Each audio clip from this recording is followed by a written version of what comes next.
கேரள மாநிலம் வயநாடு மாவட்டத்தில் ஏற்பட்ட நிலச்சரிவால் உயிரிழந்தோர் எண்ணிக்கை 44ஆக உயர்ந்திருக்கிறது.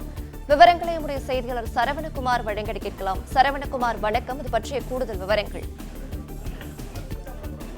கேரள மாநிலம் வயநாடுல இன்று அதிகாலை ஏற்பட்ட அடுத்தடுத்த நிலச்சரிவின் காரணமாக இன்னும் பலரும் பல்வேறு பகுதிகளில் இந்த நிலச்சரிவு ஏற்பட்டு 44 பேர் இதுவரை உயிரிழந்திருப்பதாக தெரிவிக்கப்பட்டிருக்கிறது.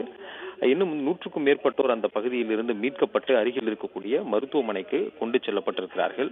500க்கும் மேற்பட்ட குடும்பங்கள் இருந்த குடியிருப்பு பகுதி மற்றும் விடுதிகள் இருந்த பகுதிகள் எல்லாம் இந்த நிலச்சரிவு ஏற்பட்டதாக கூறப்படுகிறது. அந்த பகுதிகள் எல்லாம் மீட்பு குழுவினர் சென்றடைவதற்கான பணிகள் துரிதப்படுத்தப்பட்டுள்ளது. மீட்பு குழுவினர் அந்த பேரிடர் ஏற்பட்ட அந்த பகுதிகளில் சென்றடைவதிலே கடும் சிரமம் இருப்பதாக சொல்கிறார்கள். சூரல்மலை என்ற அந்த பகுதியில் இருந்து மற்றொரு பகுதிக்கு பாதிப்புகள் அதிகம் ஏற்பட்டிருக்கக்கூடிய அந்த பகுதிக்கு செல்வதற்கே அந்த பாலம் உடைந்திருப்பதனால அந்த பகுதியில் செல்ல முடியாத நிலை இருக்கிறது. தொடர்ந்து வானிலை மோசமான ஒரு வானிலை இருப்பதனாலும் மழை பெய்து கொண்டிருப்பதனாலும் இன்னும் மீட்பு குழுவினர் முழுமையாக பாதிப்பு ஏற்பட்டிருக்கக்கூடிய பகுதிக்கு செல்ல முடியாத ஒரு நிலை நீடித்து வருகிறது. இதனிடையில கேரள முதலமைச்சர் பினராயி விஜயன் இதற்காக அமைக்கப்பட்டிருக்க இந்த பேரிடர் கட்டுப்பாட்டு அறைக்கு நேரில் சென்று அங்கு மீட்பு பணிகள் எவ்வாறு நடைபெறுகிறது, இந்த பேரிடர் கட்டுப்பாட்டு அறையிலிருந்து எந்தெந்த தகவல்கள் சேகரிக்கப்பட்டிருக்கிறது என்பது குறித்து ஆய்வு செய்தார். ஏற்கனவே இந்த பேரிடர் கட்டுப்பாட்டு அறைக்கு 2 உதவி எண்கள் அறிவிக்கப்பட்டிருந்தது. 96 56 93 86 89 என்ற உதவி எண்ணும் அதே போன்று 80 86 01 08 33 என்ற இந்த 2 உதவி எண்கள் அவசரகால உதவி எண்களாக இந்த பேரிடர் கட்டுப்பாட்டு அறைக்கான எண்ணாக அறிவிக்கப்பட்டிருக்கிறது. இதில் யாரும் மீட்கப்பட்டவர்கள் இருக்கக்கூடியவருடைய விவரங்கள் எல்லாமே இந்த கட்டுப்பாட்டு அறைக்கு கொடுக்கப்பட்டிருக்கிறது. வயநாட்டில் சிக்கியிருப்பவர்கள் குறித்து யாரும் தகவல் தெரிய வேண்டும் என்றால் இந்த எண்களை தொடர்பு கொண்டு தெரிந்து கொள்ளலாம் என்று கேரள மாநில அரசு கேட்டுக்கொண்டுள்ளது. இதில் மீட்கப்பட்டவர்களுடைய விவரங்கள் தான் தற்பொழுது வரை இங்கே இருக்கிறது. உயிரிழந்தவர்களுடைய உடலை அடையாளம் காணக்கூடிய பணி என்பது நடந்து வருவதாகவும் அது அதிகாரப்பூர்வமாக யாரெல்லாம் உயிரிழந்திருக்கிறார்கள் என்ற விவரங்களை மாநில அரசு வெளியிடும் என்றும் தெரிவித்திருக்கிறார்கள்.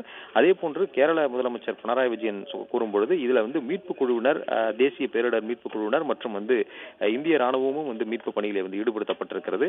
அனைத்து துறைகளிலுமே இணைந்து இந்த மீட்பு பணியை துரிதமாக நடத்துவதற்கு தொடர்ந்து ஆலோசனை மேற்கொள்ளப்பட்டு வருவதாகவும் சுகாதாரத்துறையினுடைய குழுவினரும் அந்த பகுதிக்கு விரைந்திருப்பதாகவும் தெரிவித்திருக்கிறார்கள். அதே போல மீட்பு பணியில் இருக்கக்கூடிய சிரமங்கள் குறித்தும் தொடர்ந்து மாநில அரசினுடைய அதிகாரிகள் கூறி வருகிறார்கள். இந்த பாதிப்பு ஏற்பட்டிருக்கக்கூடிய பகுதிகளை மீட்பு குழுவினர் சென்றடைவதில் பெரும் சிரமம் தொடர்ந்து நீடித்து வருவதாகவும் கூறுகின்றனர். இந்த வயநாடு அருகே இருக்கக்கூடிய சூரல்மலை இந்த பகுதியில் தான், இதை சுற்றி இருக்கக்கூடிய பகுதியில் தான் இந்த நிலச்சரிவு ஏற்பட்டிருக்கிறது. பலி எண்ணிக்கை இன்னும் அதிகரிப்பதற்கான வாய்ப்புகள் இருப்பதாகவும் கூறுகிறார்கள். ஏனென்றால் நிலச்சரிவு ஏற்பட்ட பொழுது இன்று அதிகாலை 2 மணியில் இருந்து 4 மணி வரை 3 முறை இந்த நிலச்சரிவு ஏற்பட்டிருக்கிறது. 500 குடும்பங்களைச் சேர்ந்த 1000த்திற்கும் மேற்பட்டோர் சிக்கியிருக்கலாம் என்று அஞ்சப்படுகிறது.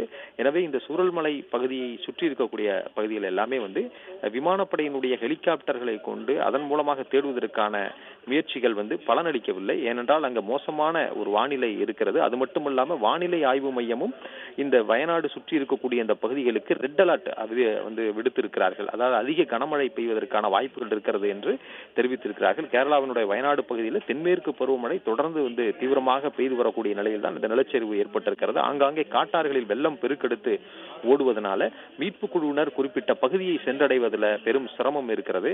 அதே போல இந்த சூரல்மலையை சுற்றி இருக்கக்கூடிய பகுதியில் இருந்து இங்கு செல்லக்கூடிய பாலமும் உடைந்திருப்பதனால மற்ற வாகனங்களும் மீட்பு குழுவினர் செல்லக்கூடிய வாகனங்களும் செல்ல முடியாத ஒரு சூழல். எனவே பாதிப்பு ஏற்பட்டிருக்கக்கூடிய பகுதிக்கு அருகில் ஒரு சில இடங்கள்ல எந்த இடங்களிலெல்லாம் மீட்பு குழுவினர் சென்று சேர முடிகிறதோ அந்த இடங்களுக்கு சென்று மீட்பு குழுவினர் மோப்பநாயினுடைய உதவி கொண்டு அங்கே மீட்பு பணிகளை தீவிரப்படுத்தி இருக்கிறார்கள்.